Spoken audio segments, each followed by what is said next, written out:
Eu sinto que o Bolsonaro ele passou, pelo menos aí o último ano, muito mais preocupado em salvar os dele, que nem ele falou lá naquela reunião, vou salvar os meus, do que em Isso. governar, É né? exatamente isso, né? Perfeita a sua colocação. Ele é movido, como muita gente em Brasília, pelo medo da cadeia, e a partir do momento que o filho dele ficou com essa possibilidade de ser preso, porque foi denunciado por liderar uma organização criminosa que desviou mais de 6 milhões de reais dos cofres públicos da ALERJ, da Assembleia Legislativa do Estado do Rio de Janeiro, acusado de peculato, lavagem de dinheiro também. E aí ele precisou dentro da cabeça dele, evidentemente, não era o certo a se fazer, a mover uma série de peças e se aproximar cada vez mais de uma série de pessoas que ele dizia que iria combater, principalmente nos métodos dessa velha política. E aí ele foi se tornando, ele quer dizer, a maquiagem que ele passou na campanha eleitoral foi escorrendo, né? Sim. Até às vezes falam em trocar de pele, eu prefiro falar isso, que a maquiagem escorreu, quer dizer, aquele discurso que ele pegou ali emprestado de colunistas, de pessoas que apontavam essa lacuna de representatividade no debate público de determinadas ideias, de determinados elementos, aquilo foi jogado para a lata de lixo, porque o importante para ele era o filé mignon dos filhos, era manter a impunidade, manter longe da cadeia. E aí ele foi sancionando uma série de jabutis ali que foram inseridos, por exemplo, no pacote originalmente anticrime, proposto pelo então ministro da Justiça e Segurança Pública, Sérgio Moro, que estava ali tentando endurecer a legislação penal. Só que o Jair Bolsonaro, naquele momento, não interessava para ele endurecer a legislação penal, porque isso poderia colocar em risco a liberdade da família dele.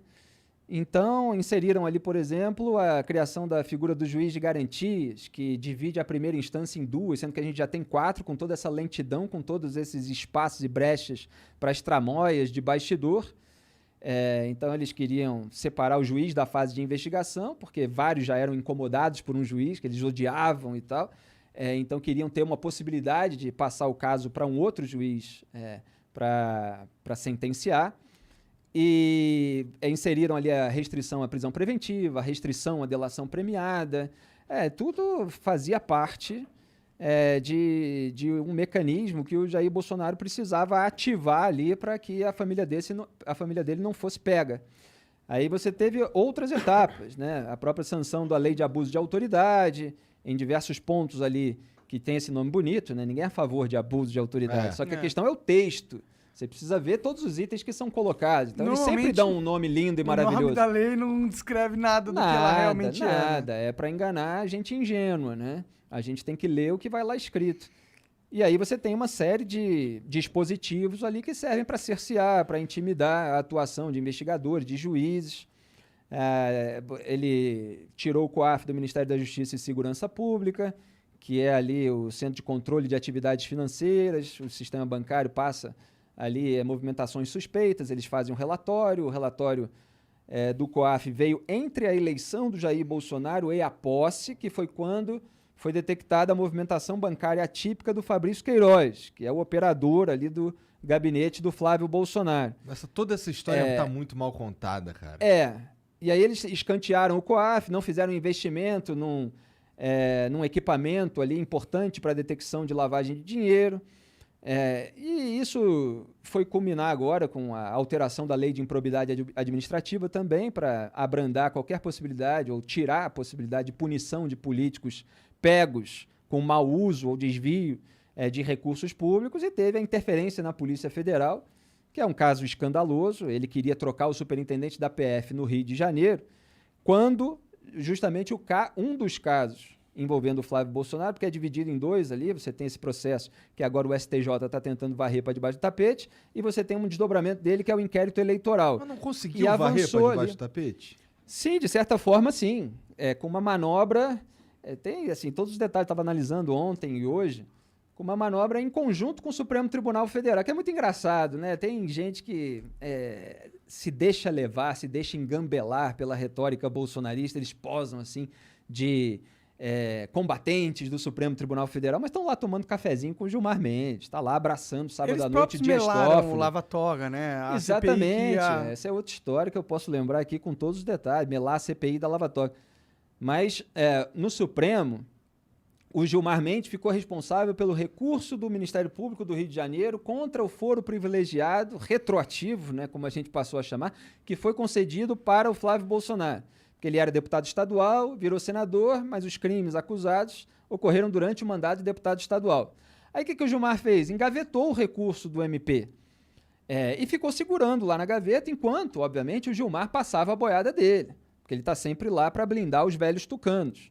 Então, ele está sempre lá ajudando Beto Richa, Aécio Neves, Aloysio Nunes, José Serra. Ele se voltou contra a Lava Jato depois que a Lava Jato atingiu os tucanos. Antes ele era a favor, ele impediu o Lula de tomar posse como ministro, quando o Lula queria ter o foro privilegiado para escapar da cadeia.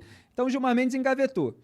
E aí veio férias, a presidência da turma responsável passou para o Cássio Nunes Marques, que foi quem o Jair Bolsonaro colocou no STF, aí ele adiou, engavetou mais ainda, e aí o STJ aproveitou toda essa brecha. Isso assim, caiu com o Gilmar em janeiro do ano passado, é mais de 1 ano e meio engavetar. Durante esse processo, teve um outro julgamento, lá de um sujeito chamado Márcio Bittar, que era deputado federal, virou senador. Aí o STF deu uma decisão, não, precisa manter o caso dele, estava sendo acusado lá de mau uso de verbas também. Tem que manter o caso dele no Supremo, então mantém o foro privilegiado, porque os crimes aconteceram quando ele era deputado federal, mas ele virou senador, então o Supremo decidiu manter o foro privilegiado. E aí vem o STJ e fala, não, o caso do Flávio Bolsonaro, ele era deputado estadual, virou senador, não é a mesma coisa. Mas aí fala, não, mas por analogia e tal, é mandato cruzado e tal. Sendo que o que o STF tinha decidido em 2018, desculpe me estender, mas é que esses casos são meio complexos, mas é só para dar uma dimensão, né, da quantidade de manobras. O que o STF tinha decidido em 2018 não era nada disso. Era que deputados federais e senadores que são acusados por algo que aconteceu nos seus mandatos, mas que saem do mandato, seja porque acaba, seja porque renunciou, ou qualquer outra coisa, eles perdem o foro privilegiado no STF. Então, o caso deles é remetido para o juízo de primeira instância. Foi só isso que o STF decidiu, sem pensar em todas as outras possibilidades. Quer dizer, o deputado estadual que vira senador, ele não pensou nisso. Ele só decidiu aquilo ali. Aí você deixa uma série de brechas e o STJ julga o caso do Flávio Bolsonaro antes do STF ter decidido exatamente o que deve ser feito, faz uma analogia no caso do mandato cruzado e tal. E aí, o que é mais importante disso tudo, se você não entendeu nada, presta atenção agora. É que ele fala assim, olha, tudo que foi decidido até aqui, todas as provas que foram coletadas têm que ser jogadas no lixo. Estão anuladas, porque esse juízo de primeira instância não era o competente, não é no sentido de qualidade, tá? De jurisdição, para fazer essa investigação, para comandar essa investigação. Então, eles tomam uma decisão a partir de uma regra inexistente, que passa a ser criada agora, que passa a valer agora, e usam essa regra para trás. Então, você passa ali anos fazendo uma investigação e coletando todas as provas. Quem quer, olha, procure no Google, íntegra denúncia Flávio Bolsonaro, Fabrício Queiroz. Você vai ver lá provas cabais da ladruagem no gabinete. Você vai ver lá foto até do Fabrício Queiroz pagando na agência bancária, mensalidade da escola das filhas do Flávio. Ele pagou também plano de saúde, ele fez depósitos nas vésperas de quitação de imóvel. Então, eles tinham um esquema de você roubar a folha salarial da turma do gabinete. Então, você empresta um nome como suposto servidor, né, comissionado, que ele chama, é o funcionário fantasma. Ele empresta só um nome, que é para o líder e o operador poderem abrir o cofre público para ter a remuneração para aquela pessoa que supostamente estaria trabalhando. Não estava, a investigação mostrou isso. Ela recebe na conta, saca e entrega o dinheiro para o operador coletar e depois ele faz depósito na conta do líder da quadrilha e tal. Esse é o tipo de esquema que é ladruagem. Você tem um batedor de carteira que está roubando aí na esquina e você tem político que bate muitas carteiras ao mesmo tempo, é o dinheiro dos pagadores de impostos. E você tem um monte de pilantra aí que finge que esse tipo de ladruagem não é ladruagem, né? É pessoal que fica passando pano para isso. E a investigação ainda mostrou que os funcionários fantasmas realmente não trabalhavam, Quer dizer, tinha gente lá em Resende, 3 horas do Rio, tendo outro trabalho, nunca estava lá na Alerj, pegaram os celulares nunca estavam lá em torno. Então, uma investigação minuciosa, completa, que vai ser jogada no lixo. Agora o MP está pensando no que fazer, como recomeçar. Porque, assim, pode recomeçar, só que você meio que vai bloqueando todos os caminhos. Caralho. E é muito parecido com o que aconteceu com o Lula também. Então, se formou, né, foi a minha análise de 2019, quando isso se formou de fato, essa frente ampla pela impunidade, que reúne lulistas, bolsonaristas, velhos tucanos e centrão. E Faz agora o todo Bolsonaro sentido, está junto de uma maneira imensa aí com o centrão.